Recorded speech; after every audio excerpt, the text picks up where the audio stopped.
The boy attended the main family's judgment ceremony for the first time, and he shocked even the world's strongest S-rank knight. All because he finally revealed the secret he had hidden his entire life. He possessed 7 wings. He even made a deadly vow.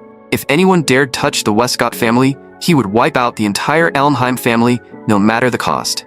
Even the boy's father was stunned by what he had just done. Even the #1 powerhouse in the world couldn't suppress his battle instinct, eager to test him personally. What none of them knew was that this so-called world's strongest man had been Aster's most respected father in his previous life. The father who preached justice in public had secretly thrown Aster away like a disposable pawn. Aster dragged his ruined body forward for one reason only: to get an answer. But his father's answer was merciless. The best fate for a wingless one was to be used as bait. Wingless was the disgrace Aster had carried his whole life. He was raised in Elmheim Manor, the most elite family on the continent. But from the very beginning, Aster had been unable to use magic at all. His father, Roderick, the head of the family, was the only 7-winged mage on the continent. The number of wings on a mage's back determined the level of their power. Since Aster couldn't use magic, all he could do was train his body to the limit. For 20 straight years, he never slacked off for even a single day, even while the other heirs mocked him as the wingless one. Aster still never let up, doing everything he was told, without fail. That lasted until the day his father ordered him to take command of the Eastern Army and launch a strike to the north. But along the carefully planned route, countless enemies had already been lying in ambush. He had trusted and followed his father for years, never imagining he would end up as nothing more than a sacrifice. It was only then that his father finally told him the truth. He had never been his real son. Aster was just a child picked up on a snowy night. At that moment, he finally understood. All the abuse he had suffered over the years had been silently allowed by his father. Burning with rage and grief, Aster raised his sword and charged. He had always thought he was being hardened through trial, only to realize no one had ever expected anything from him at all. Aster unleashed every last ounce of his strength. He poured all of his fury onto the father he had once admired most. Roderick only sneered, "Your power means nothing to me." The next second, chains shot out and locked Aster down completely.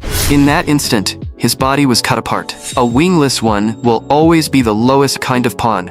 You should be crawling on the ground like the most pathetic insect. Aster kept asking why over and over again.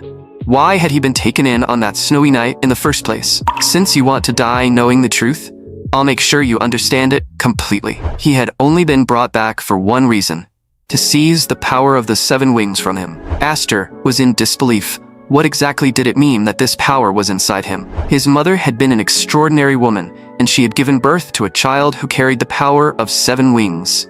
And Roderick had hunted her down for that power, then taken Aster away in the end. Aster couldn't accept it. His entire life had been toyed with from beginning to end. In the end, Aster met his death, born in blood and dying in blood.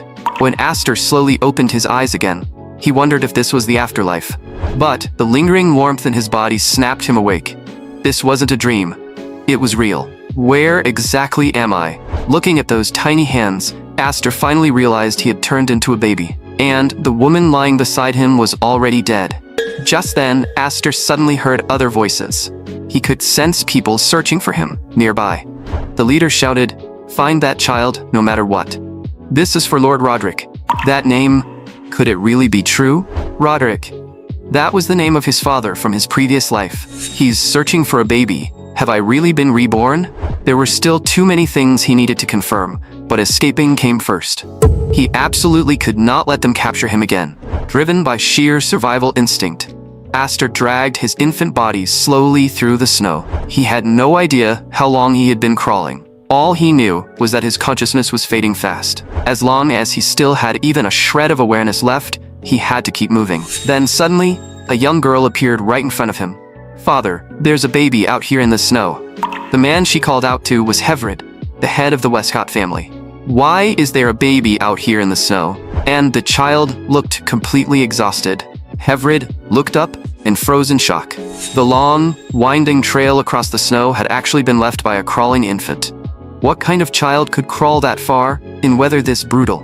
In his daze, Aster slowly regained a little more consciousness, but the moment he opened his eyes, he realized someone was pinching his nose.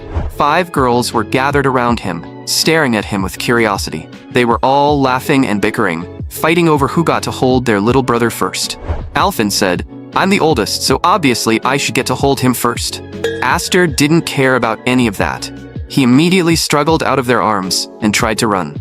"What happened after I passed out?" At once, shouts erupted behind him. "Catch, little brother." His desperate urge to escape suddenly made golden light burst from his body. The next moment, he shot straight out of the house. Floating in midair, Aster was stunned. "Is this magic? If I fall, I'm dead for sure."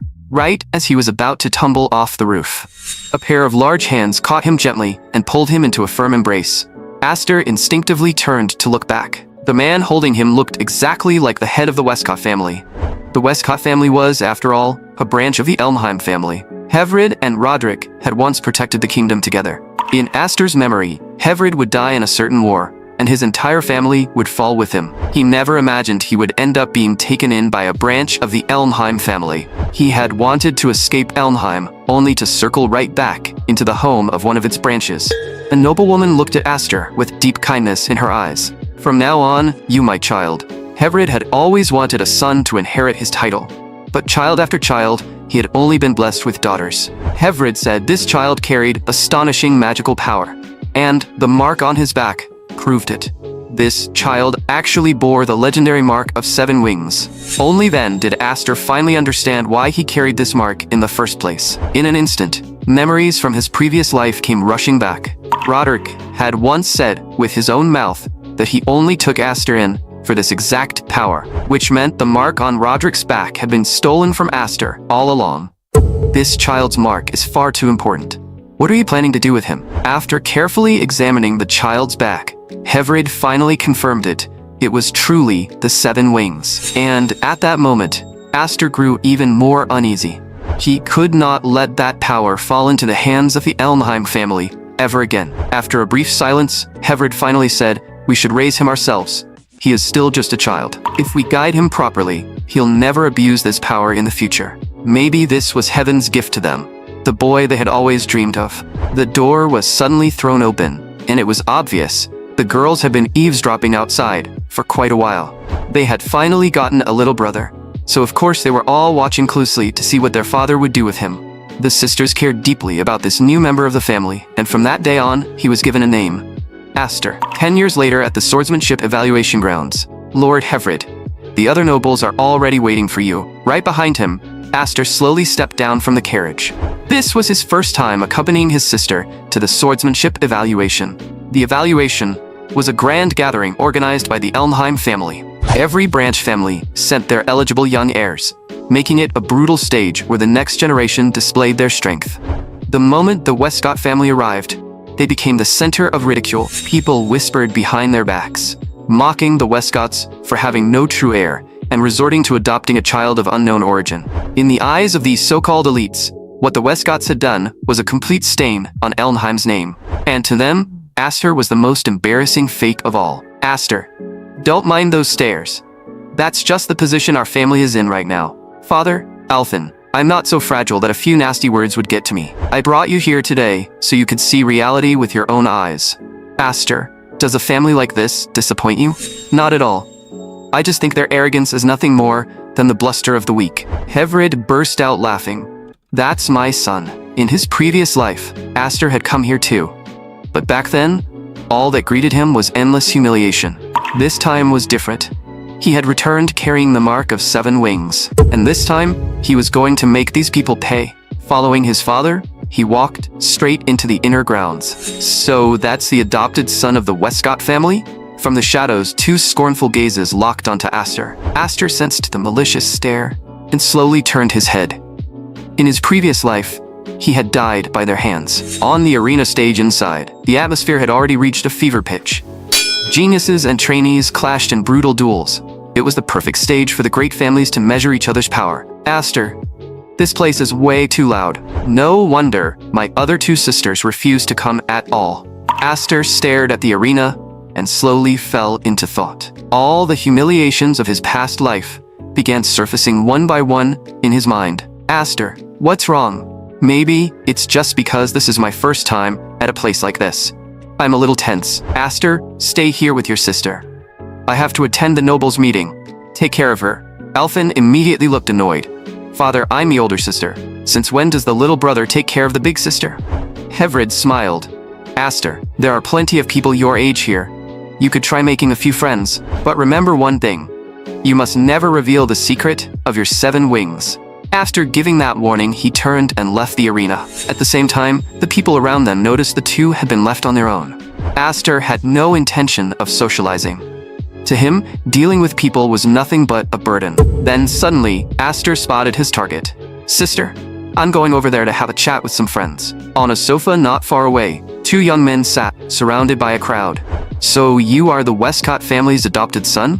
What exactly do you want? You must be the Dallas brothers from the main house. I'm from a branch family. I just came over to greet you properly. Greet us. The other side let out a sneer. How ridiculous. A worthless branch family mutt thinks he has the right to speak to me first? The Dallas brothers. What a bitter reunion. Alfin hurried over and grabbed Aster's arm. You greeted them already. We're leaving. So you are Alfin from the branch family.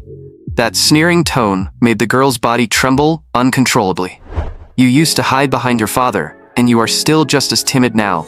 In the name of the main house, I order you to come drink with us. You may be the main house, but the relationship between us has never been one of master and slave. Aster, let's go. There's no need to waste time on them. Don't rush off, Alfin. I'm not done talking yet. You were born into a useless family. Your father is a failure, and failure runs in your blood. Alfin finally snapped. Take that back. Dallas gave a cold laugh and spat out the wine in his mouth. Branch family trash. Who gave you the nerve to speak to me like that? In front of us, you better learn what humility means. Seeing his sister humiliated, Aster silently clenched his fist. He casually took a bottle of red wine from one of the bystanders. Sister Alfin, leave this to me. He tossed the bottle over. Consider this my apology toast. Dallas instinctively reached out and caught it. In that split second, Aster shattered the glass. Red wine splashed all over the man in an instant. Aster, his expression stayed cold, as if he had just done something utterly trivial. So, are you satisfied with that drink? If not, I can always pour you a few more. Meanwhile, a servant slammed open the meeting hall doors, shouting in panic. Can't you see we're in the middle of a meeting? What's the panic? The children from the main house and the branch house, they're about to fight. What exactly happened? Hevrid's expression changed instantly, and he hurried toward the arena. Father, Aster is going to duel someone from the main house because of me. By then, the arena had already been packed tight. Not a single gap remained. Hevrid, don't be so tense. A little sparring between kids is perfectly normal. An adopted piece of trash dares challenge the dignity of the main house? A faint glow of magic slowly appeared on the back of Dallas's hand. The crowd instantly burst into shocked cries. That's the 4-wing mark. No wonder he's a genius of the main house. Surrounded by all that praise, Dallas sneered. Show me your mark, branch family trash. Don't tell me you're already too scared to move. The way you love showing off is honestly embarrassing. I'm not nearly as desperate for attention as you are. You want to die? Fine. I'll make you pay for that. Both of them took their battle stances at the same time. Dallas could hardly wait to cripple Aster right then and there. Weren't you acting pretty arrogant just a second ago? Why are you only defending now? From just a simple clash, Aster's arm went numb. The power of the 4-wing mark truly wasn't something to underestimate. Why did that smile disappear? Can't even talk anymore, now that I'm crushing you? Dallas's sword grew faster and faster, his attacks surging like a tidal wave, leaving Aster almost no room to move. It's built for extreme speed, but the power behind it is noticeably hollow. By now, Dallas was completely intoxicated by the thrill of certain victory. In his eyes, Aster was already trapped, with nowhere left to run, and no strength left to fight back. He decided to end this farce in the fastest way possible. Dallas leapt into the air and poured all of his magic into one devastating strike. The entire crowd held its breath at once. Everyone knew the winner would be decided in this very moment. But the attack that should have sealed the win was blocked by Aster with shocking ease. Dallas was horrified. Why is it that no matter how much force I use, he takes it head-on? Only then did Aster finally speak. You've disappointed me more than I expected. With nothing more than a casual swing of his sword, he blasted Dallas straight back. I was planning to test your strength a little longer, but now I can see there's no point. Astor's sword moved slowly and almost lazily, yet every strike left Dallas feeling completely overwhelmed. His attacks looked unhurried, but each blow landed with the weight of a mountain. Even one of the top knights watching nearby couldn't hide his surprise. Now this kid is interesting. No one had expected a genius from the main house with a 4-wing mark to be completely suppressed by an adopted child from a branch family. More importantly, the magic radiating from Astor was enough to make people feel fear on instinct alone. Is this really the kind of strength a branch family child should have? Dallas's face was now filled with pure fear. I have 4 wings. How could I lose to trash like you? Astor said nothing. He only stared at him with icy eyes, and the magic gathering in his hand unconsciously intensified again. It swelled like a raging tidal wave, growing more violent with every passing second. Off to the side, Hevred's palms were slick with sweat.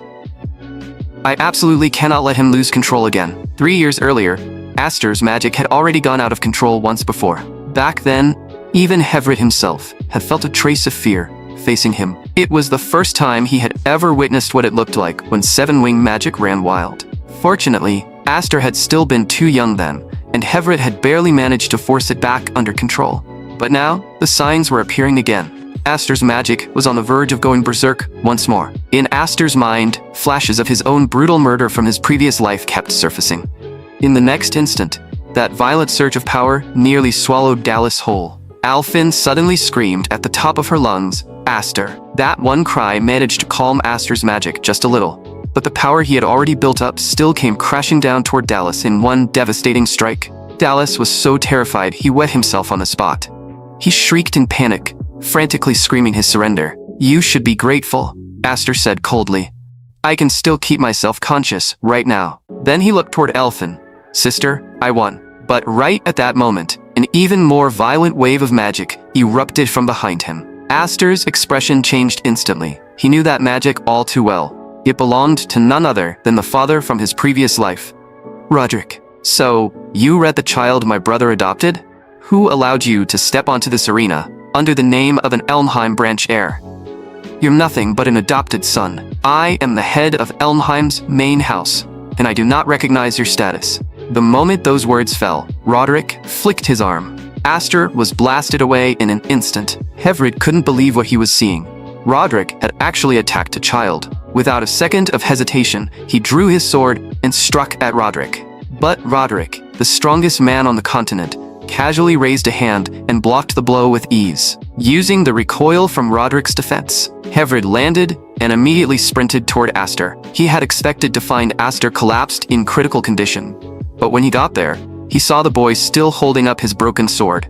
It was that shattered blade that had barely blocked the fatal strike. Clearly, even Roderick himself had not expected Astor to survive that hit. He turned coldly and walked away from the arena without even looking back. Astor let out a faint laugh and whispered, "Father, I did it. I protected my sister. Astor, you've become a true man." Elsewhere, someone spoke with a cold tone. "Roderick, that was beneath even you. You actually attacked a child." The conflict between the main house and the branch families had already been severe, and now it was obvious there was no room left for reconciliation. Roderick only replied with indifference. "I've never once taken Hevred and his people seriously. I only wanted the branch families to understand their place." And so, after defeating Dallas of the main house, Astor returned to the Westcott family. Once his body had fully recovered, he quickly threw himself back into the family's training. Even the most talented trainees in the family could only stare in shock. "Astor, you're insanely strong." At first, everyone assumed that after returning from the evaluation, Astor would take some time to relax. Instead, by the very next day, he had already thrown himself completely back into training. "I heard it from other people myself. Young Master Astor nearly beat that genius from the Elmheim family to death. It's honestly hard to believe. That young master is only 10 years old, and he's already that strong." Astor understood that his performance at the evaluation had been extremely high profile, but all of it had been part of his plan. Doing this would shut up the people mocking the Westcott family. But his real goal was still revenge against the Elmheim family. To achieve that goal, he had to keep forcing out his own potential. That was exactly why he came back from the evaluation, skipped rest entirely, and threw himself straight into training. With his current strength, he still stood absolutely no chance against Roderick. Even though he possessed 7 wings, the amount of power he could actually use right now was still pitifully small. More wings did mean a person was stronger, but more precisely, the greater the number of wings, the greater that person's potential. Even after years of effort, he still couldn't fully control the enormous magic contained within the 7 wings. When he was younger, his impatience had even caused that 7-wing magic to run wild. That loss of control had filled his sisters with deep fear toward their little brother. It had nearly killed his sister as well. Fortunately, he had still been too young at the time, and his magic had been unable to fully break loose. In the end, it was his father who stopped him after he lost control. That was exactly why he trained himself so desperately now. Lost in thought, Aster subconsciously swung his sword. In the very next instant, the wooden swords around him dropped to the ground almost all at once. Only then did Aster realize he had forgotten to control his strength again. A soft laugh came from behind him. Aster, every time you train, you get lost in it way too easily. You really don't act like a 10-year-old anymore. And father wants you in the study. Aster smiled. Sister, you're joking again. I'm still far from strong enough. Since father is looking for me, I'll go see what this is about. By the way, Sister Alphen, what made you suddenly decide to wear your combat uniform today? If I remember right, you usually hate that outfit. Alphen didn't answer right away. After thinking for a moment, she finally said, I just feel that as the older sister, I can't keep relying on my little brother to protect me forever. So, Aster, when you come back, I want you to train me. I want to become as strong as you. I want to protect my little brother as his older sister too. Aster smiled at that. As you command, my sister. A little while later, Aster knocked on the door to his father's study. Father, were you looking for me? Hevrid looked at Aster with a grave expression and said, Come here and sit down first. Seeing how serious his father looked, Aster immediately understood that something important was about to be said. Aster, it has already been 10 full years since you became a member of our family. I originally intended to wait until you were a little older before handing this to you. With that, a ring set with a deep crimson gemstone appeared before Aster's eyes. This is the symbol of the next family heir. Aster, I want you to become the heir to this family. Aster had always known his father intended to entrust the family to him one day, but he had never expected it to happen this soon. Aster, after everything that happened during the swordsmanship evaluation, you should already understand how difficult the Westcott family's status and situation have become. Whether I want to admit it or not, the Westcott family is still ultimately a branch of the Elmheim family. Every other branch family already has an appointed heir. I can't leave the Westcott family's heir position vacant forever. Even if noble titles are usually inherited by males, will my sisters really agree to this? Your sisters are all still at the academy right now. When they return, I'll explain everything to them myself. After a brief silence, Aster said quietly, Since father has already made this decision, my sisters may still end up unhappy about it. Not all of them like me, especially Sister Kuto. She's always resented me for being a boy. Hevrid nodded. I'm fully aware of that as well. Fortunately, you bear the 7-wing mark. Even if they want to object, they have very little ground to challenge my decision. Father, I'm sorry, but I can't accept the heir's position yet. I'm still not qualified to be this family's heir. When my magic went out of control before, I merely got several of my sisters killed. Until I can completely control my own magic, I can't forgive myself. Hearing that, a look of quiet satisfaction actually appeared on Hevrid's face. Aster, your maturity never stops surprising me. Sometimes I honestly wonder if you're really only 10 years old. Since you're not willing to become the family heir right away, I prepared something else for you. And perhaps this gift will suit your tastes even better than the heir's ring. In the next instant, shock spread across Aster's face. Before him was a jet-black magic sword streaked with flowing golden patterns, the blade known as Graham, the Devourer of Magic. A little while later, Hevrid brought Aster deep into the forest. Father, if this is just to show me the magic sword, wouldn't the training hall be a much better place? Hevrid let out a quiet laugh. I have no desire to go to the training hall. Every time you train, you leave the place in ruins. Sword and Graham, both of these magic swords are treasures of Elmheim's main house, and both have always been items passed down only to the family's eldest son.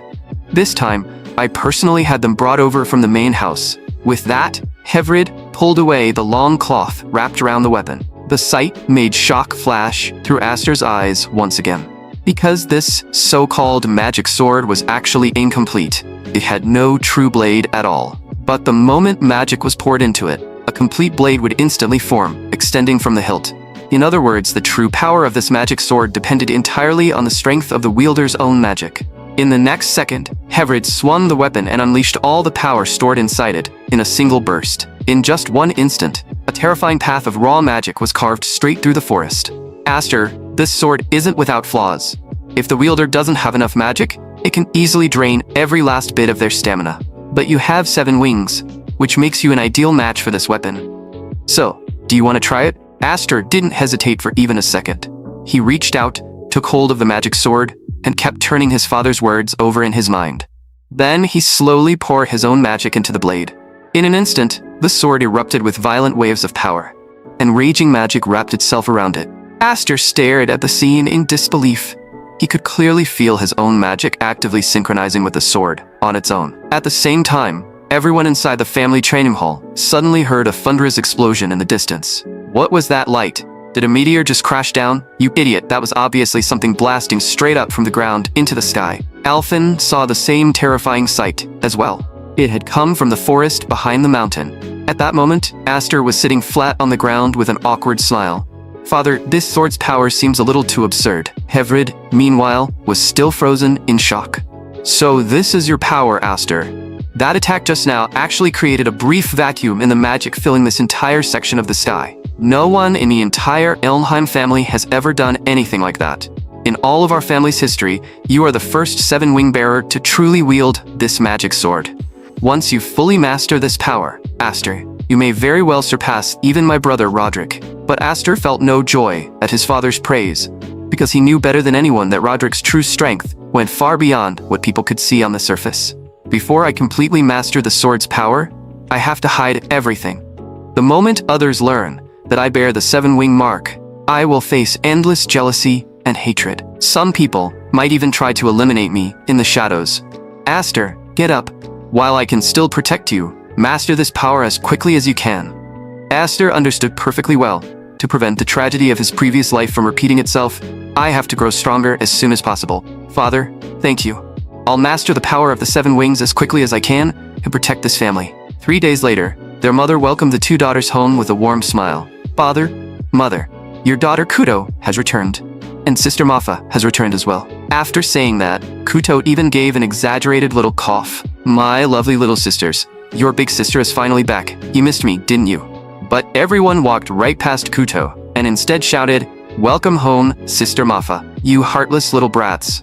I'm back, and you can't even give me a hug. Every time Sister Kuto comes back, she messes up all our hair." Kuto immediately protested. "That's just your bias. I'm a knight now. I wouldn't be that rude anymore." Right after saying that, Kuto noticed Alphen standing nearby and instantly moved toward her with a grin. "Oh, Alphen, your big sister missed you girls so much." Alphen immediately stepped back with a wary look. "Sister, why are you coming after me all of a sudden? Didn't you just say you wouldn't mess up my hair anymore?" Mafa glanced around and asked softly, "Where's Aster?" The moment she asked, Hevrid showed a hesitant expression, and Kuto's previously cheerful face turned cold at once. Meanwhile, in the forest behind the mountain, violent magic was still pouring out non-stop.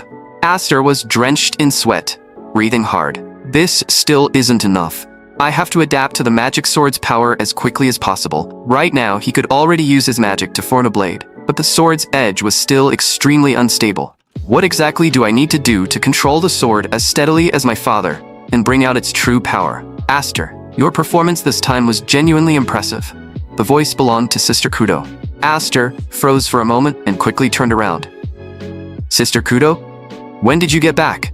"I've already been back for almost an hour, and you were so busy training that you forgot to come greet your own sister." "Aster, did you really lose track of time because of training? Or did you simply not care enough to come greet us?" "I heard all about what you did at the swordsmanship evaluation back at the Knight Academy." Aster immediately lowered his voice and replied, "I'm very sorry. I lost track of time. I also heard that you performed excellently at the Knight Academy and completed quite a few missions. And, on top of that, you were the only one this year to earn the honorary knight insignia." Kuto's expression stayed calm. Earning that insignia was only natural. If I couldn't even do that, how could I ever hope to surpass Father? Then she fixed her eyes on Aster. "I heard from Father that you refused to become the heir. Did you refuse because of me?"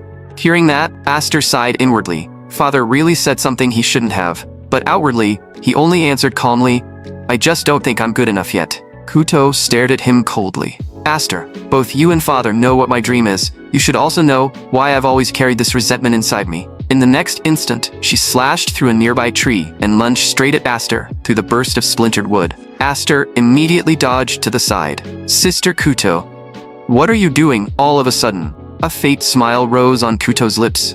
It's been a long time since we last saw each other. So this time your sister is going to give you a little test, and from here on out, I'm getting serious. Tightening his grip on the magic sword, Aster frowned. Sister Kuto, I can't properly fight you right now. I still don't fully control this sword. Kuto let out a cold laugh. What kind of joke is that? Do you think your enemies will wait until you're fully prepared before they attack? Aster answered instinctively. But you're my sister, not my enemy. Kuto's eyes turned sharp. A knight's creed is to be ready for battle at all times. Against Kuto's fierce assault, Aster not only had to block and evade, but also divide his focus to control how much magic he poured into the sword. But at this point, I have no other choice. I have to do it. One look at Kuto's expression told me everything. She's fighting me for real. If I make one wrong move, I could be seriously injured. So, after Kuto returned to the family, the first person she went to find was Aster, who was still deep in training. She had already heard all about his stunning performance during the swordsmanship evaluation.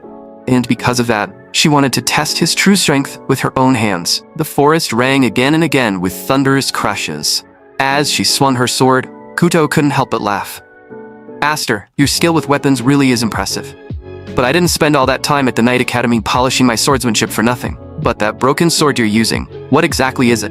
The magic covering it keeps surging and fading. It's completely bizarre. The way you're fighting right now, you look like a beginner who hasn't mastered magic at all. Pressed back again and again by Kuto's relentless offensive, Aster could only retreat. Sister Kuto, you really haven't changed at all. You still show absolutely no mercy. Kuto's gaze turned icy. Aster, when I'm facing you, I can't afford to hold back. It is precisely because I'm male, the only one in the family with inheritance rights, that Sister Kuto has always treated me with unusual harshness. Or perhaps it is because I bear the 7-wing mark, and she has always felt compelled to push me harder. No matter what it is, Kuto always compares herself to me, as if she truly sees me as her destined rival. Suddenly, Kuto gathered power and leaped high into the air. Aster immediately sensed an unusual surge of magic. In the next second, Kuto came crashing down from above, wrapped in overwhelming magical force. With fierce unwillingness burning across her face, she shouted, Aster, you are not worthy of becoming this family's heir. Elsewhere, MANHWA felt the violent fluctuations of magic coming from the back mountain and frowned. Father, is it really alright to let Kuto and Aster fight like this? If this keeps going, one of them is definitely going to get hurt. But Hevrid remained calm. They've seen each other as powerful rivals since childhood, but they would never truly harm one another. MANHWA still couldn't hide her concern. I don't know why Father is so confident, but I hope things really turn out the way he believes they will. Then, she suddenly seemed to remember something else. Come to think of it, why did Father call us back so urgently from the Knight Academy this time? Was it really just to discuss the heir issue? Hevrid answered in a low voice. Of course it wasn't just for that. Then he turned and pulled something out from a drawer. The moment MANHWA saw the crest on it, her expression changed sharply. That mark, is it from the main house? Hevrid nodded. That's right, it's a summons from the main house. After what happened during the swordsmanship evaluation, some of the people in power in the main house have taken an interest in Aster. They want him to come to the main house and meet them in person. This is a very serious matter, because none of us knows what the main house actually wants. MANHWA lowered her voice. You're right.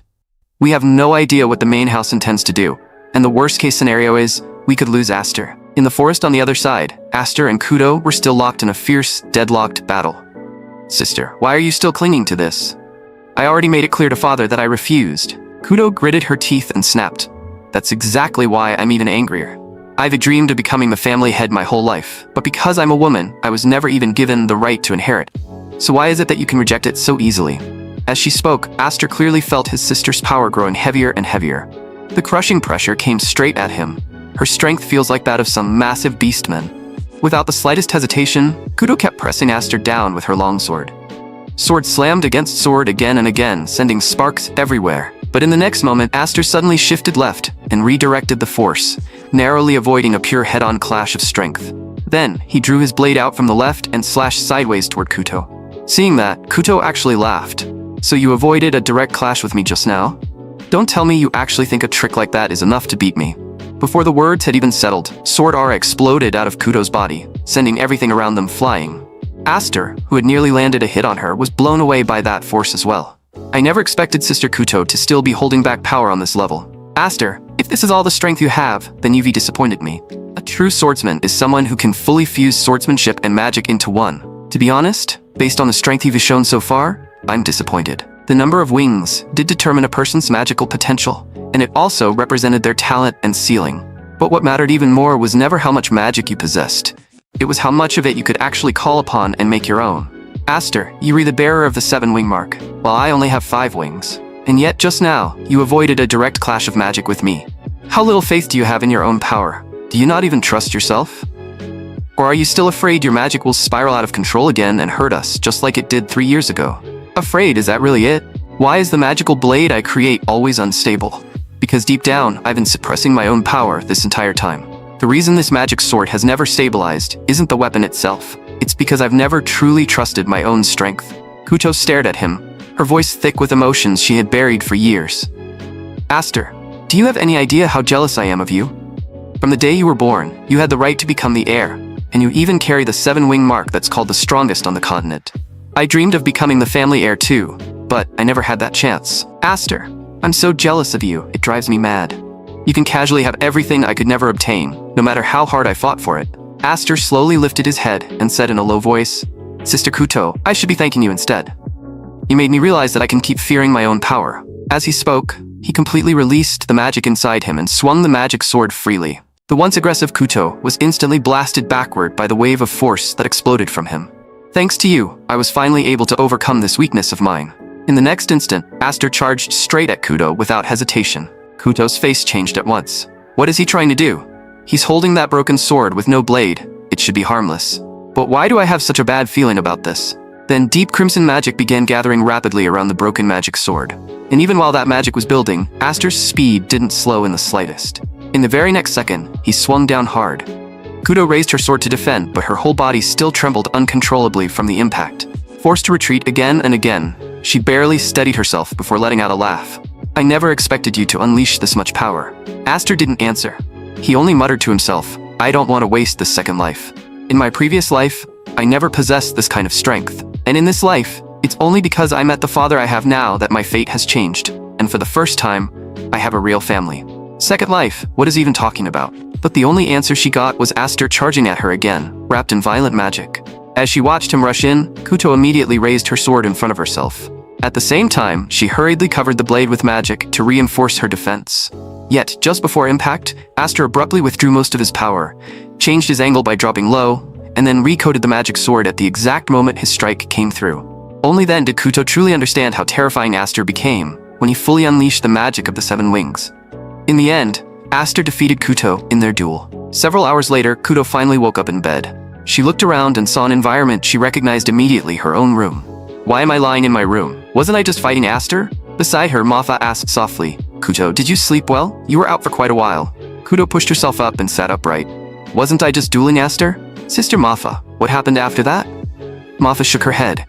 Even if you ask me, I don't know the full details. All I know is that Aster said you suddenly fell asleep in the middle of the duel. He also told me that you were probably just exhausted from the trip home. I lost. I only remember that, at the final moment, Aster's attack was just about to crash straight into me. But right before it landed, he canceled most of the magic coating his sword. Even so, a small portion of the remaining force still struck me. Thinking about it now, Aster is my younger brother. No matter what happens, there's no way he would truly try to kill me. And yet, when I recall the aura that burst out of him earlier, that terrifying killing intent was definitely real. Even though he's several years younger than me, he has truly grown into a younger brother I can rely on. In the next moment, Kuto grabbed her sword. Sister Mafa, where is Aster right now? I'm fighting him again. I'm not about to accept losing to him that easily. This time, I'll go all out from the very start. Mafa looked at her and said softly, if you were looking for Aster, he's already left the family. Shock flashed across Kuto's face. What do you mean he's already left the family? You didn't know? Aster received a summons from Elmheim's main house, and father already took him there. The moment she heard that, deep frustration rose on Kuto's face. No one told me a thing about this. Meanwhile, inside the carriage heading toward the main house, I already know that the main house probably took notice of me because of what happened during the swordsmanship evaluation. Hevrid glanced at him. Aster, are you nervous? The ones who summoned you this time are the leaders of the Elder Council of the main house. All of them come from the Shadow Realm. Within the Elmheim family, aside from the heads of the major branch families, there is also a central power structure formed by the Elder Council. Most of the elders have already retired, but their influence is still enormous. In the 10 years since I adopted you, the main house never showed the slightest interest in you. But the moment the swordsmanship evaluation ended, they summoned you immediately. Aster answered calmly, "Is it because I humiliated one of the main house prodigies during the evaluation? I've heard the leaders of the main house care more about the main house honor than they do about their own lives. And any child who stains that honor gets secretly thrown into cages by the elders and fed to beasts." Hevrid was visibly startled. "Aster, where exactly did you hear things like that?" Seeing that, Aster immediately shifted the topic. "In any case, I'm already prepared to be punished. At the very least, I've long since prepared myself for the possibility of being exiled from the family." Hevrid said in a low voice, "Aster, as long as I'm here, I won't let the main house punish you so easily." But Aster shook his head. "Father, you don't need to clash with the main house because of me. I was already planning to leave and train on my own once my sisters returned. More importantly, if I'm no longer staying with the family, Sister Kudo will probably feel more at ease too. And besides, I was only able to truly master the magic sword this time because of Sister Kuto. I can feel that I'm already controlling the power of the 7 wings far more smoothly. I want to know just how far I can go. So Father, please don't try to shield me from everything." Hevrid looked at him and couldn't help sighing. "Aster, you never stop surprising me. The things you say don't sound like they were coming from a 10-year-old child at all." Right in the middle of their conversation, a faint sound suddenly came from the roof of the carriage. Aster's face instantly changed in shock, because Kudo was currently clinging right to the carriage door. Hevrid was just as startled. "Kudo, don't tell me you actually ran all the way after us?" Kudo glared at Aster with open dissatisfaction. "Aster, you really are a terrible kid. You left without even saying goodbye to your sister." Then she turned to Hevrid. "Father, I already heard it from Mafa. It was those old fossils in the main house who summoned Aster."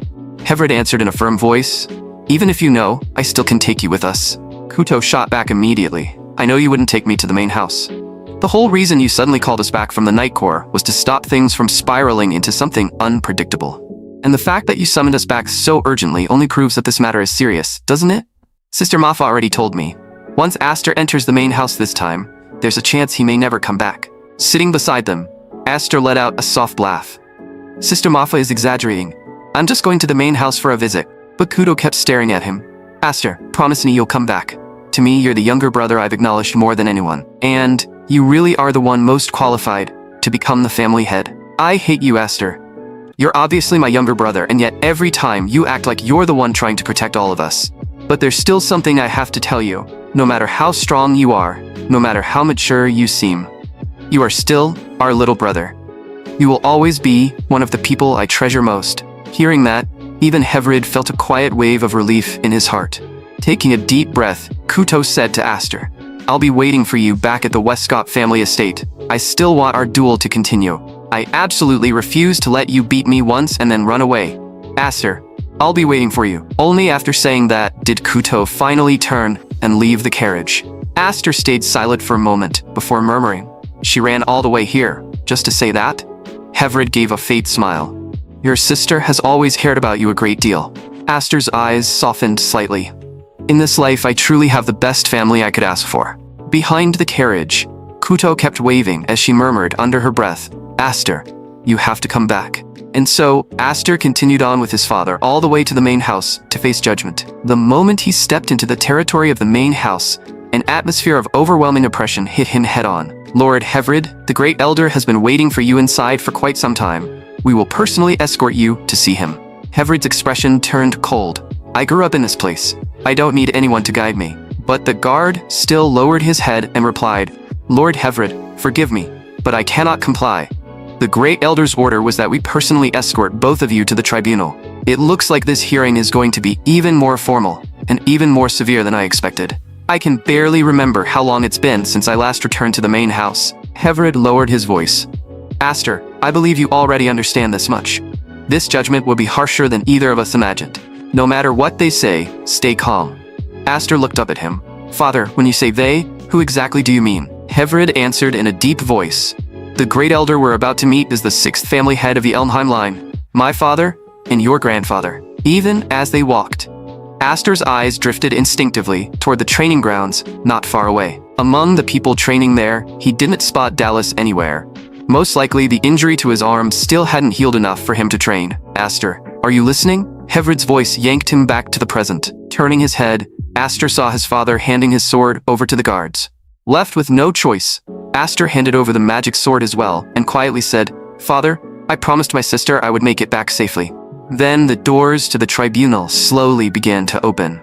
In an instant, the nearly solid, crushing atmosphere inside that chamber made it hard to breathe. The moment the two of them stepped into the tribunal, a low, emotionless voice echoed from not far away. "Hevred, it's been more than 10 years since you last came here. My grandson, Hevred." Hevred's expression did not change. "You are correct, grandfather."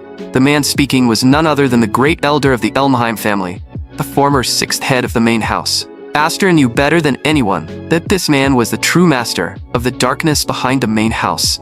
For the sake of so-called family honor, he valued that honor more than his own life. The sixth family head, Zenis. The others seated within the tribunal were all representatives of the most powerful vassal factions under the Elmheim family. Aster even recognized several faces he had already seen during the swordsmanship evaluation. But after scanning the room, he still could not find any trace of Roderick. As if he had read Aster's thoughts, Zenis spoke coldly. "Are you looking for Roderick? He is not attending this tribunal. Roderick serves within the Royal Knights. He has no time to waste on a trivial matter like this. So this time, we old men will handle this burden for him." The fact that Roderick was absent matched Aster's expectations exactly. Even in his previous life, he had barely ever truly seen the man he had once called father. But that only made one thing clearer. Despite the current family head not even being present, Zenis could still summon this many senior figures. That meant the great elder's influence inside the main house was even more terrifying than Aster had imagined. Hevred raised his eyes and asked in a grave voice, "Grandfather, what exactly is this trivial matter you referred to?" Zenis stared down at him. "You know very well what I mean. The disturbance your child, Aster, caused during the swordsmanship evaluation." Just as expected, they really were using the evaluation incident as the pretext to make their move. Hevred immediately replied, "Grandfather, Roderick should already have handled that matter personally. Besides, it was nothing more than a clash between children." The moment he finished speaking, voices rose all around the chamber. Even if it was only a clash between children, the Elmheim family's reputation was still stained because of it. "Hevred, we have no objection to your adopting a child, but he should never have humiliated the main house. The boy must be exiled, and as his guardian you must be punished as well." Aster snapped back at once. "Everything that happened during the swordsmanship evaluation was caused by me alone. My father knew nothing about it, and he had no chance to stop me." But Hevred only shook his head slightly, warning Aster with his eyes not to speak any further. Aster's heart filled with confusion. Why was his father still holding back at a time like this? Then a cold voice cut down from above. "Aster, you are utterly lacking in manners. The child has no right to interfere in the conversation of those above him. The honor of the Elmheim family is not something anyone is allowed to trample. The 12,000 finest knights under this family exist for one reason alone, to defend that honor. And every single vassal family seated here dreams of the day the Elmheim family is dragged down from its throne. You may not say it aloud, but we all know the truth. No matter who you are, everyone wants to become the kingdom's supreme family. So, if you intend to wash away the disgrace you brought upon us, then you must prove it." In the next moment, a sword was placed directly in front of Hevred. "Prove that your son will never again dare stain the family's honor." Zenis's voice remained utterly cold. "You should remember what your younger brother Roderick did when he once failed to protect the family's honor. That right hand of yours was cut off by Roderick in this very room. Now I want you to do the same. In this room, with your own hands, sever one of your child's arms. If you do, then the crime he committed will be forgiven." In an instant, the air in the entire tribunal became unbearably heavy. Hevred stared at that sword and spoke one word at a time. "I will never do such a thing. Aster is my child. I cannot raise my hand against my own son like that." Zenis showed no surprise whatsoever at Hevred's answer. He simply tapped the floor with his staff and said lightly, "If you refuse to harm your child, then let your wife, your other daughters, and the entire Westcott family vanish today instead." The second those words fell, the knights surrounding them exploded into motion and charged straight at father and son. It was obvious from their killing intent that they meant to slaughter the two of them on the spot. And yet, at that exact moment, Aster suddenly let out a cold laugh. "Zenis, you old bastard, what exactly are you so afraid of?" Clearly, Zenos had never expected Aster to dare speak to him like that in front of everyone. Aster continued in a sharp, icy voice. Are you really that afraid the main house will be looked down on? That afraid it'll one day be overthrown? If all you want is to deal with us, then fine. We have no more objections. But if you dare lay a hand on the Westcott family, I will never let any of you go. Seeing Aster do something like this in a place like this, even Hevrid looked utterly stunned. In the very next instant, Aster ripped his upper garment off and flung it aside. Every knight who had just charged forward froze and showed fear at the exact same time, because fully exposed across the boy's back was the complete 7-wing mark. Aster said coldly, "If you harm my family, I'll use the power of the 7 wings to escape this place. And from that day forward, I'll hide in the shadows and watch the entire Elnheim family without ever looking away. So think very carefully before deciding whether you really want an enemy with the 7-wing mark." In that tribunal, Aster had openly revealed the 7-wing mark for all to see. The sight of it left everyone present unable to believe their own eyes. A mark that had not appeared for hundreds of years. Had it truly returned to the world today? There's no mistake that mark is the 7 wings described in the ancient records. The first to recover from the shock was Great Elder Zenos. Lowering his voice, he stared hard at Aster. "Aster, do you understand what exactly you have just shown us? Do you understand what that thing represents?" Aster replied calmly, "Of course I know what the 7 wings mean. The records of every major text make it very clear. More wings mean higher standing." Hearing that answer, a white-haired man at the side could not help laughing out loud. Irma frowned and said, "This is a tribunal. How dare you behave so rudely here?" But the white-haired man raised a hand and said, "Let him continue." The hearing goes on. The wing mark Aster spoke of had another name in the oldest traditions, Holy Radiance. It was said to be a vessel through which humanity borrowed power from the gods, and that power was then passed down through bloodlines generation after generation. Yet, in all of human history, no one had ever truly awakened 6 wings, let alone the legendary 7. According to ancient legend, only the long-lost elven clans were capable of passing down the 7-wing mark. Zenos narrowed his eyes. "Aster, are you trying to claim that you are descended from the elven clans?" But Aster shot back, "If the 7-wing mark on my back is real, then shouldn't you also admit that I may very well come from that ancient elven bloodline?" Even Hevrid, standing beside him, could not hide his shock. Could Aster really be connected to that legendary ancient race? But Aster's expression did not change. "Right now, I don't care in the slightest about my origins. I only know one thing. I am a child of the Westcott family, and what I want to know now is this. Are you prepared to make an enemy of me? Even if I leave the Elnheim family, countless families outside would fight to take me in. Because for people like you, anyone capable of shaking the rule of the main house is a potential threat.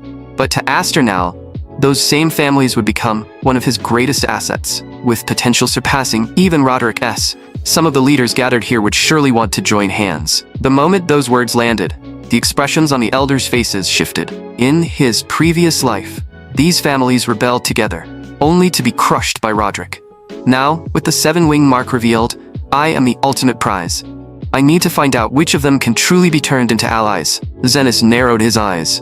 "I still don't believe a child from a side branch could possess 7 wings. To me, you are no genius. You are just an arrogant brat from a lowly branch." Aster did not flinch. He answered coldly, "If you think it's fake, feel free to test it yourself. But the second you move against me, those plotting in the shadows will rise against the main house, without hesitation. I carry the 7-wing mark. Stop now, and you might still preserve your precious peace for a little while longer." At that exact moment, Irma suddenly clapped her hands. She said calmly, "Great Elder, you doubt the boy, yet you don't dare act against him recklessly. So why not test if his wings are genuine before making a choice?" Confused whispers broke out. "A test? How?" Irma answered without hesitation. "Simple. As the strongest house in the kingdom, Elnheim surely has a trial ground meant for punishing its own. Throw him in. Let him fight a magical beast. That alone will tell us the truth." Aster understood immediately. Irma's proposal seemed cruel, but it was a calculated move to break the deadlock and give him a chance to move. The Great Elder finally nodded. "Fine. Prove your worth as a 7-wing bearer, and your previous insolence will be erased." Soon after, the group arrived before a dark, iron cage deep within the estate. Once a shelter, now a den for beasts. The Great Elder looked down coldly. "Defeat what lies within. That is your proof." Beside him, Hevrid's hands trembled with worry. But Aster remained calm. Father, don't worry. You know as well as I do. If I hadn't revealed the 7 wings today, the entire Westcott family would have been destroyed. Without another word, Aster leaped into the dungeon. Outside, Irma watched him with a strange, unreadable smile. Deep inside the dungeon, Aster slowed his pace, alert to every sound. Visibility was near 0. In this sickening darkness, I must stay ready for an ambush from the shadows. Suddenly, Aster froze. There, in the dark corner, lay Dallas's corpse. At the same time, low, savage growls echoed from the shadows ahead. For the first time, Aster's expression turned completely serious. Sensing life, the beast let out a violent roar and lunged. Aster drew his demon sword in one smooth motion. A flash of red sliced the dark, piercing the wolf's heart. With a thunderous crash, the wolf was torn apart, dead on the spot. The spectators outside were stunned. No one expected Aster to kill such a beast without even using his 7-wing mark. Aster only muttered under his breath, "Compared to my sister, this thing is nothing." But in the next moment, a vile presence rose behind him. Aster turned, his eyes narrowing. "This horror, it's not right. This isn't a normal monster. It's a true undead creature." In seconds, the wolf's ruined body restored itself, its power growing even more violent than before. Outside, Hevrid blurted out, "An undead? In the family trial grounds?" Zenis smiled cruelly. Undead are drawn to the scent of death. Perhaps the rotting flesh here attracted it. The family paid a heavy price to capture that beast. Fire cannot kill it. Cutting it apart is useless. Still, thanks to that wolf, we no longer have to worry about how to dispose of failures. Hevrid's face darkened. "Great Elder, this is too much. Expecting a child to kill an unkillable monster. Are you prepared to watch a 7-wing talent die?" Zenis's voice was ice-cold. "A talent that cannot be controlled is worthless." The crowd stared into the dungeon, the atmosphere suffocatingly heavy. Zenis continued indifferently, "Don't expect a rebellion. A dead 7-wing bearer is of no value to anyone." Hearing this, even Irma felt a trace of sorrow. Being born in Elmheim truly is a tragedy. "Aster, survive this," she whispered inwardly. "Prove them all wrong." At that moment, Aster was still locked in an endless battle against the demonic wolf. No matter how many times he struck it down, the beast recovered only moments later. Worse still, with every death, its power surged to an even more terrifying level. An undead creature, grinding it down like this is completely pointless. To truly destroy it, you must either incinerate it under direct sunlight or purify it with a sacred weapon. If neither is an option, avoiding the fight altogether is the only wise choice. But for Aster, there was no way back. If I want to prove my worth to these families, I have to show them a power that dwarfs everything else. In the next instant, a raging storm of 7-wing mana flooded the demon sword, crashing down onto the wolf. The beast's body was vaporized instantly by the sheer impact. The force of the strike blasted a deep crater straight into the dungeon's reinforced wall. The elders outside were thrown back, stammering in shock. So this is the real power of 7 wings? Clearly, even Zenis hadn't expected that a single burst could be this overwhelming. But even so, brute force alone was not enough to kill the undead. Aster's eyes sharpened as he scanned the debris. Is it done? Before the thought could settle, the wolf reformed in an instant and lunged with lightning speed. A monstrous force slammed Aster down, pinning him so hard his bones groaned under the pressure. "It's alive! And it's gotten even faster." Above the pit, Hevrid shouted in a panic, "Aster, Hevrid, interference now will only get him killed. Your only job is to stand there and watch." Hevrid's eyes reddened as he roared, "That's my son. You expect me to just watch him die?" But a voice nearby spoke calmly, "Don't panic. Look at his eyes. That's not the look of a boy who's given up." At that very moment, a confident smile curled on Aster's lips. Perfect. Everything is going exactly as planned. In the next second, pale red flames began to flicker and burn across the wolf's body. Aster poured more mana into the broken blade, the energy coiling and spiraling around the hilt with violent intensity. Then, without hesitation, he drove the sword straight into the wolf's skull. A shriek so sharp it tore through the dungeon echoed, cold and terrifying. Aster sneered. "Did you really think I'd be stupid enough to waste my strength on the same move twice?" The sword, surging with 7-wing power, shredded the wolf's head into fragments. Hevrid was left speechless by what he saw. That was the very technique he had recently taught the boy. But Aster had taken it further. He didn't just infuse mana, he had turned the entire space into a raging mana storm. Outside, an elder screamed, "The dungeon is collapsing. Move." Great Elder, we have to leave. The whole structure is coming down. Zenos remained calm on the surface, but his mind was reeling. Is this truly what the seven-wing mark is capable of? Even as a child, he can unleash magic that rivals the end of the world. Even Aster himself was stunned.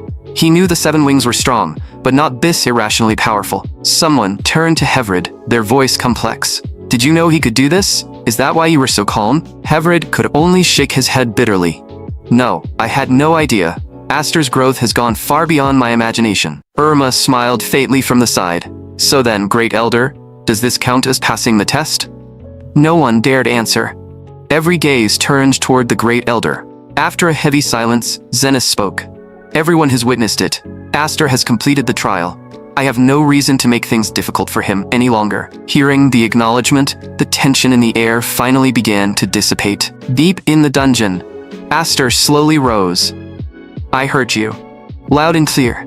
But before we continue, could someone throw down a ladder? I don't have the strength left to climb back up those chains. Back in the hall, Zenos fixed his gaze on Aster. Are you certain you want to refuse? Rejecting the main house's tutelage is a decision you will regret. Aster answered calmly.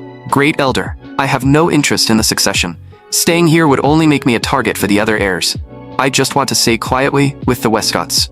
Zenos muttered, Your humility is genuine, but I see it in your eyes, something deeply suppressed. You harbor hostility toward the Elmheims. More precisely, you resent Roderick. Aster's expression shifted, ever so slightly. Catching the change, Zenos waved a hand. Don't be so tense. I'm not interested in your reasons. But if someone hates Roderick, wouldn't that make them a useful ally for the main house? Zenos spoke coldly. I should have told Hevrid long ago. The Elmheim family is not a unified front. In recent years, Roderick has grown far too arrogant, opposing my every move.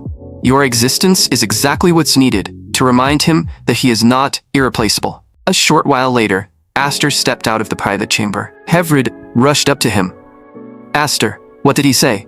He invited me to join the main house. Hevrid was wide-eyed. You turned down a personal invitation from the Great Elder? Someone nearby sighed. What a waste. You have no idea what kind of opportunity you just threw away. With 7-wing talent and main house resources, you would have reached a terrifying level of power in no time. Aster turned to Irma. Your name is Hermes, right? Why did you help me back there? Help you? I don't recall helping you at all, Aster. I merely suggested that the Great Elder verify the mark. And besides, isn't this the outcome you wanted? As the one bearing 7 wings, you are the true Lord of 7 wings. Hermes then gestured for Aster to look toward the crowd. The scouts of every major family had their eyes locked on him. Some wanted to recruit him, some wanted to kill him, and others saw only a usable pawn. Do you see it now, Aster? This is the weight of 7 wings. From this day on, everyone will have their own agenda, Aster asked evenly. And I wonder, Hermes, are you one of them? Hermes froze for a split second. Then, he let out a sharp laugh. I haven't the time for that. I am the headmaster of the Knight Academy. My goal has always been to unearth true potential. By the way, that old man over there? He's the commander of our entire Knight Order. Aster, I'm looking forward to the day you join our academy. Perhaps by our next meeting, your growth will surprise me even more. Hermes, he is far too difficult to read. Can a man like him truly be an ally? Seeing Aster lost in thought, Hevrid clapped him on the shoulder. Aster, it's time to go home. Your sisters are likely worried sick. Aster smiled faintly. If they see these injuries, I'll never hear the end of it. Meanwhile, elsewhere, the Knight Commander spoke in a low tone. Young Master Dallas died under the Great Elder's judgment. I heard Aster was summoned to the main house. What is the situation there now? Hevrid looked as though he knew the boy would pass. Furthermore, I have an important report. Roderick interrupted coldly. I already know what you're going to say. The 7 wings on that boy, they are real, aren't they? The commander gasped. Lord Roderick, you already knew? Roderick's eyes were ice. Aster is an anomaly. Sooner or later he will shatter the balance between the great houses. Should we move against him? No. I, Roderick, do not fear a mere child. Even if he grows teeth, he is no threat to me yet. More importantly, when those wings reach their absolute peak, I will take them for myself. Roderick narrowed his eyes and let out a low, predatory chuckle. How far can that infant from the snow really struggle? I am curious to find out. Aster, your power will eventually belong to me. 4 years later, Dorsil Knight Academy. Enrollment grounds. All applicants who have finished their paperwork Move to your positions immediately. Sudden whispers rippled through the crowd. Wait, is that him? The one from the rumors? The seven-wing bearer? I expected a hulking brute. Not that. This is the liability waiver. The Academy is not responsible for any injuries or deaths during the trial. Sign it. Show your mark, register, and move on. You are from an Elmheim branch family? The registrar's face went pale. Your name is Aster? Aster answered calmly. Aster of House Westcott. My mark is on my back. It's inconvenient to strip here, but your academy should already have my records. With the rumors of the Seven Wings spreading, Aster was instantly the center of attention. The moment he stepped into the trial grounds, a rough voice barked. Hey brat, did you not hear me? I've taken this exam many times. I've never seen a face as weak as yours. You're in the wrong place. This is the finest trial ground in the kingdom. Not a playground for runts like you. Aster simply acknowledged him to keep moving, uninterested in wasting time. But the man blocked his path. Every person here bled and fought just to stand on this ground. The way you walk in here, it's an insult to this entire exam. And that tiny toy sword? Get the hell out and go back to your mother. Go sightsee somewhere else. This is no place for a kid. Nearby candidates whispered. Smites is at it again. Bullying the newcomers as usual. Smites? Someone like him doesn't even deserve the right to make me draw my sword. Just then, a voice dripping with amusement cut in. Well, if it isn't the genius from our branch line, Aster. Aster turned to meet the gaze of a slightly arrogant face. Cousin, it's been a while. I'm Gurion of the main house. Since no one told me your birth date, I took the liberty. Aster replied evenly. So, it's you, Gurion. As for Dallas, I didn't expect it to end that way either. Gurion shrugged indifferently. Don't dwell on it. A failure has no place in the main house anyway. Besides, Dallas was a nuisance, even to us. I know all about your wings, but don't think for a second that makes us in the main house weak. Once you enter the trial grounds, no one will be there to shield you. Smites stood to the side, cold sweat pouring down his back. He finally realized he had just picked a fight with a monster. He wanted absolutely nothing to do with this internal family feud. He forced an obsequious smile. I was blind, my lord. I had no idea you were in Elmheim. Aster smiled faintly. I don't care for that title. Listen closely. I am Aster, heir to House Westcott. A short while later, at the first examination site, the proctor stood at the front, his voice booming. We are the strongest knights. Our duty is to die for this nation. If you're still taking this lightly, leave now. This isn't just an exam. It's a trial where you wager your life. If no one is withdrawing, then the first round begins now. Finally, I've made it here. In my previous life, I had no magic and no right to stand in this place. This excitement, it's making my body tremble. From this moment on, I truly enter the world of the powerful. Right now, the strongest man in the entire Royal Knight Order was Roderick. I will catch up to him soon and drag him down from that throne with my own hands. To make that happen, the first step is surviving this trial. Suddenly, the chief examiner roared. The test begins now. Above them, concealed mechanisms snapped open. In a single instant, a lethal volley of arrows rained down, tearing straight through the vanguard of the candidates. Panic erupted. This was an exam? They were slaughtering the applicants from the very first second. As the iron rain continued to pour, a deep voice echoed across the bloody field. This is the first test. The last man breathing is the winner. Pure terror gripped the crowd as the arrows acted as the Reaper's scythe, cutting down lives without mercy. In the blink of an eye, the grounds were carpeted with corpses. Only then did the reality set in. This was why the Royal Knight Order was hailed as the absolute strongest. A few veterans immediately formed defensive circles, fighting back to back to survive the onslaught. What the examiners detested most wasn't failure. They sought the truly strong, those who could stand beneath a storm of death and remain utterly composed. The chief examiner's gaze locked onto Aster. Since the trial began, the boy hadn't moved a single inch. Smites stared from afar in disbelief. Had the kid gone completely catatonic with fear? Gurion sneered inwardly.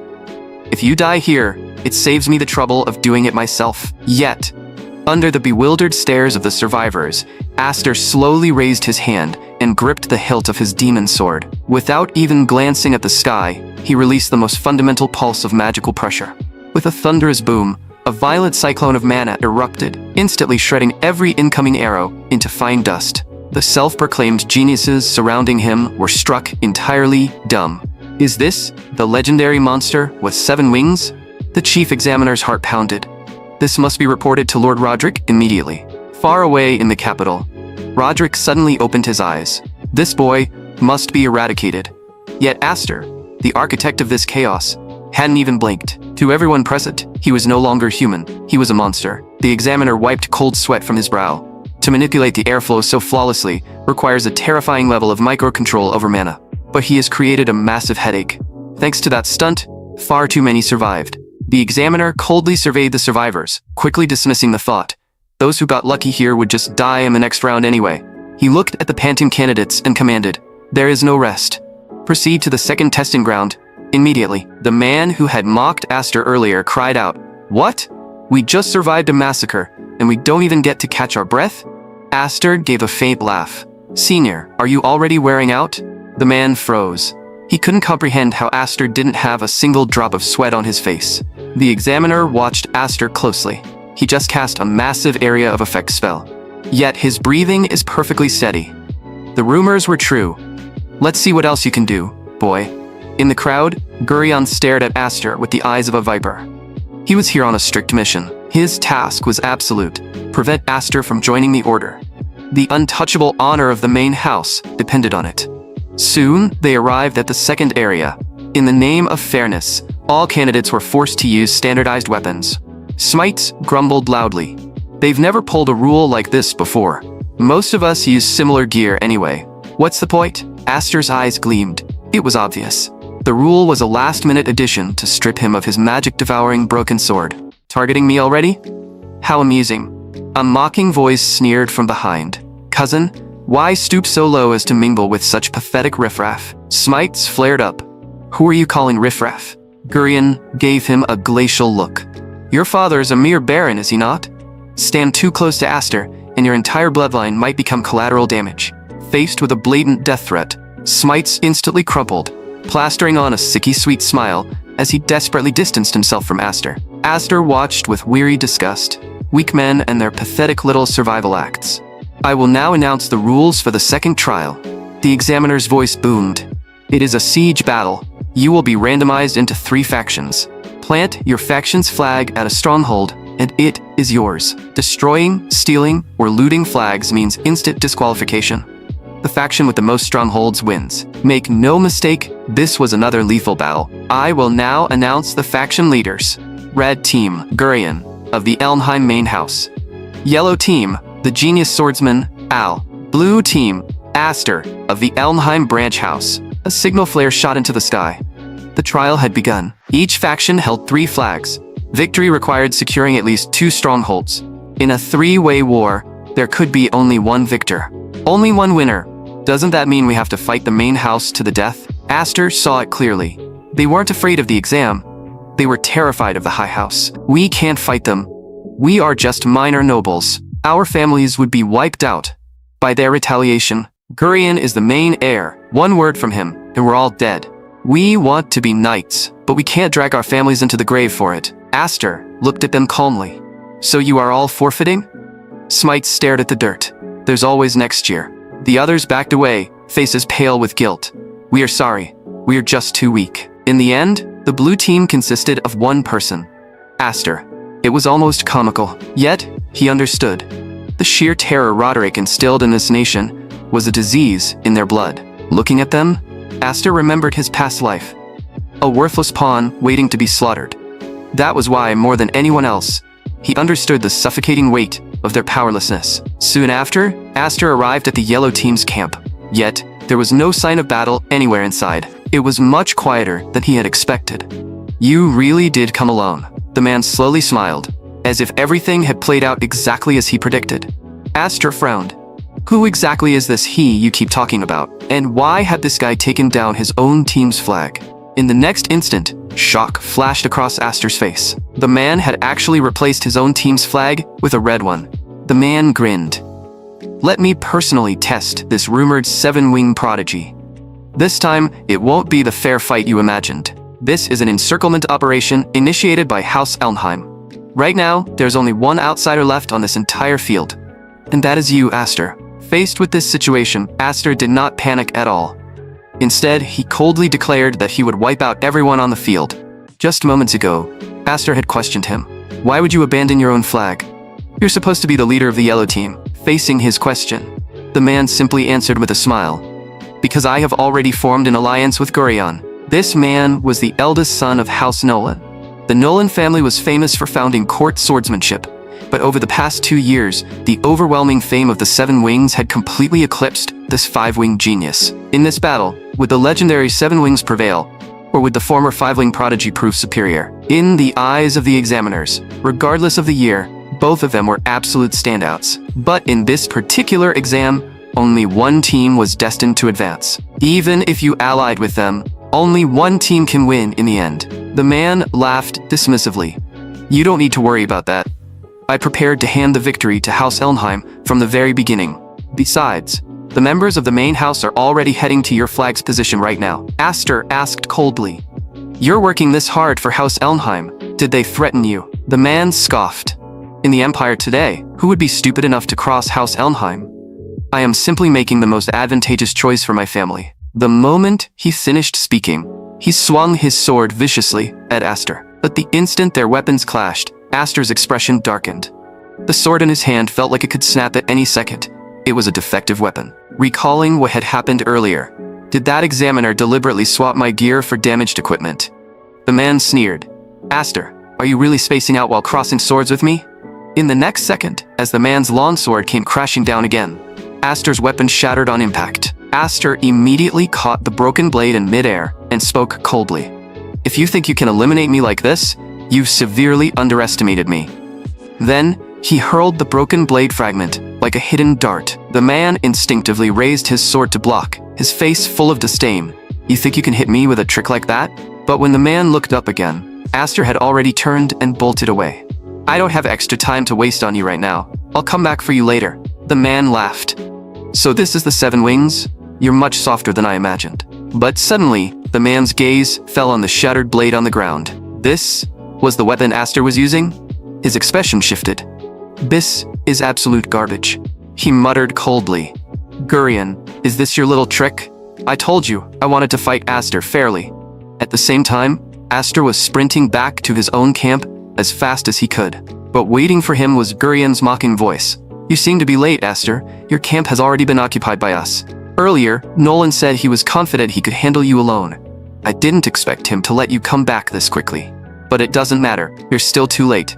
All 3 of your flags have already fallen into my hands. Aster stared at him, his voice terrifyingly cold.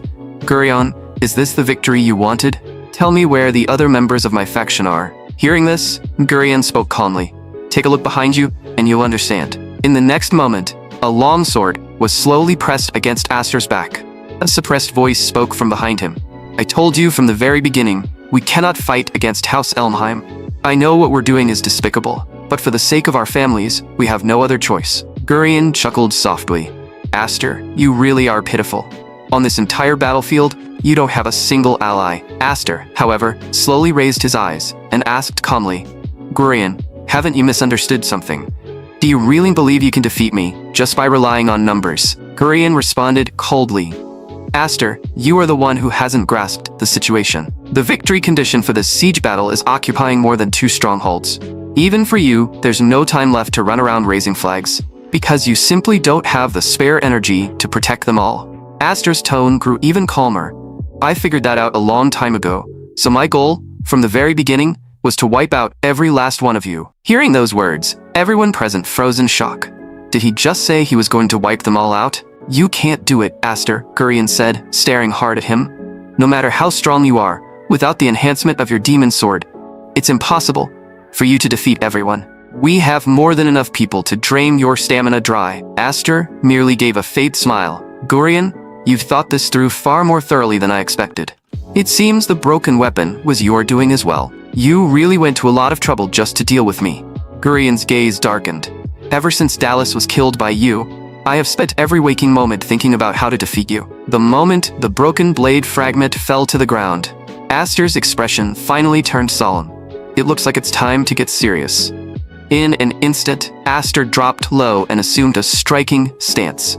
Without a sliver of hesitation, his incredibly swift attack struck Smites head-on. At the very same moment, the sword was knocked flying into the air. Aster simply opened his hand, and the blade dropped neatly back into his grasp. In the next instant, magic wrapped around the sword, and one sweeping slash blasted everyone around him backward. The sight left Gurion completely shaken. Damn it. He really is a monster. Gurion, your plan really was clever. But you miscalculated one thing. In front of absolute power, every little trick becomes a joke. Gurion ground his teeth. You're not even human. You're a complete monster. Aster gave no response. The violent power of the 7 wings simply began coiling around his ankles. Then, he launched himself into the air without hesitation. His eyes locked onto Gurion as the boy tried to run.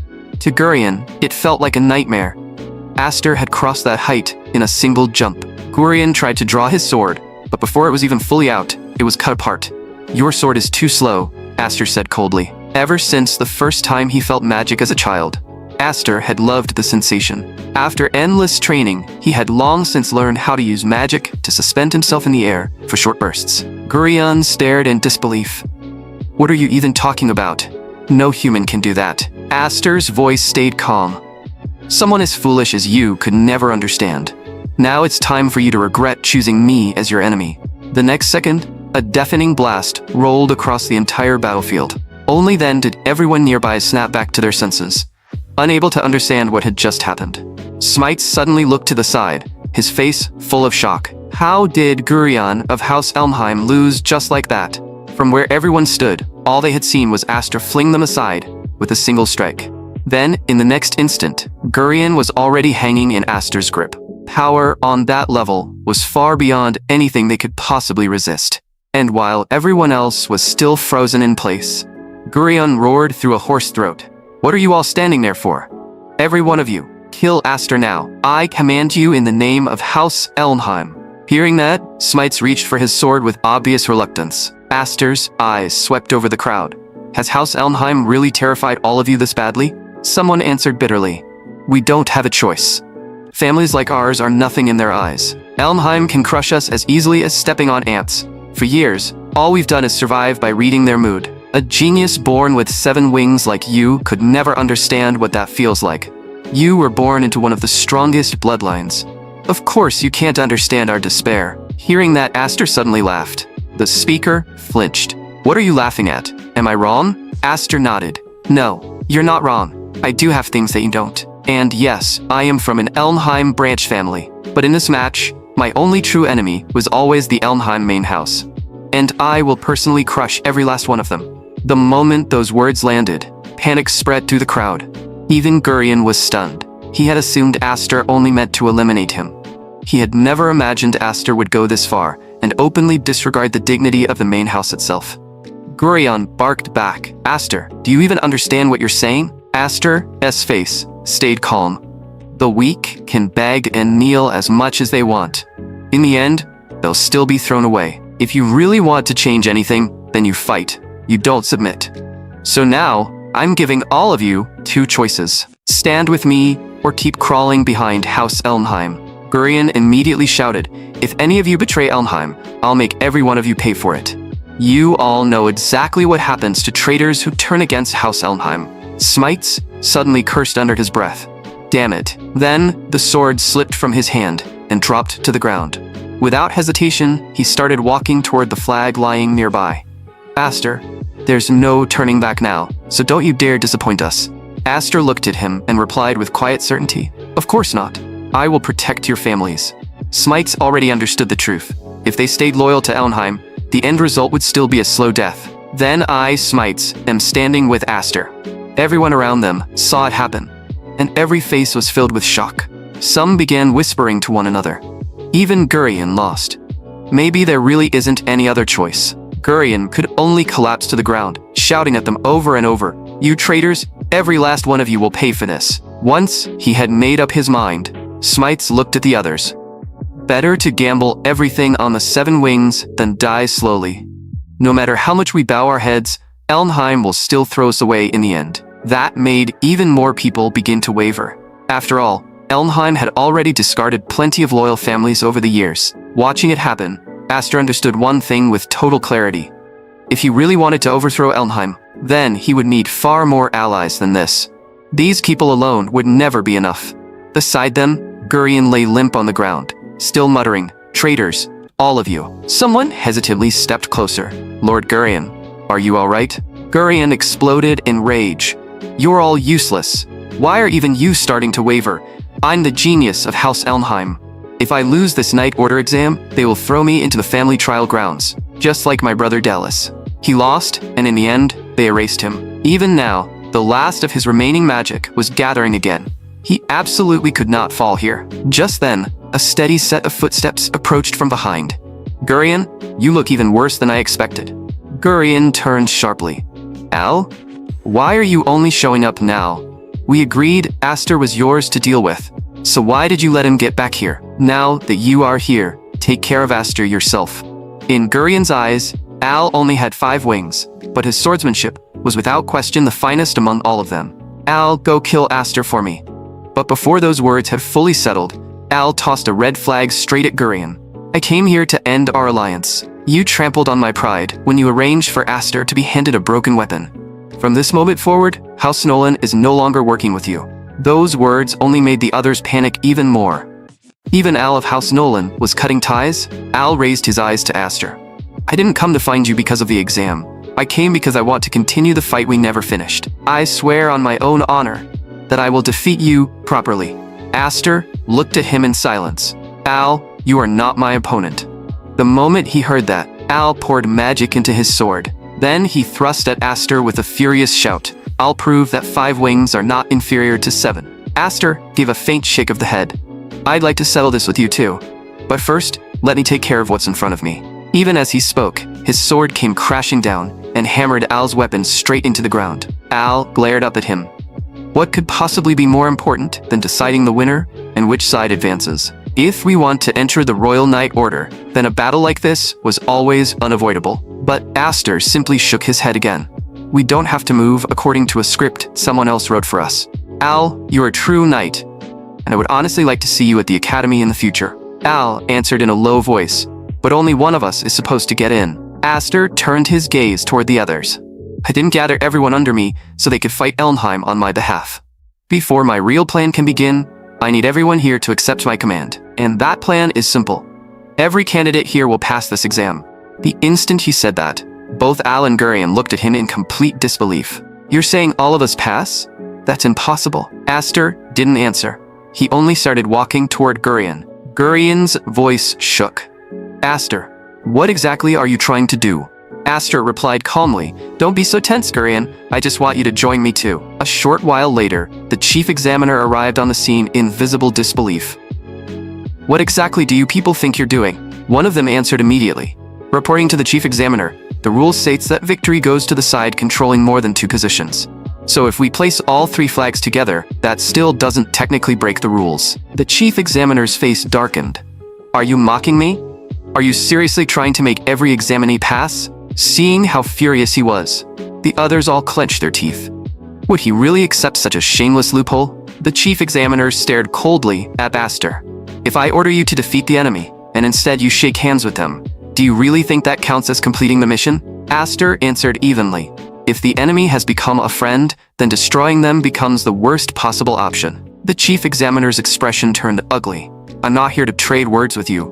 All of you will resume the match immediately." Aster did not back down in the slightest. "The rules never explicitly say this isn't allowed."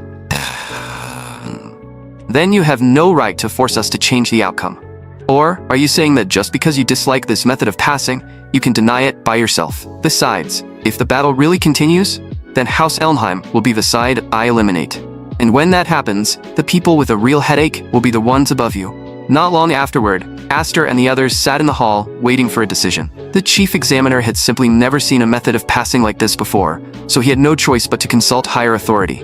Al looked over at Aster and said quietly, "Aster, there's something I'm genuinely curious about. What exactly did you say that convinced even a son of House Elnheim to accept your proposal?"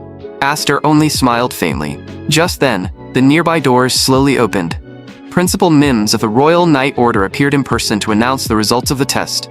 The moment everyone heard that, the entire room tensed up, listening with pounding hearts for the verdict that was about to be delivered.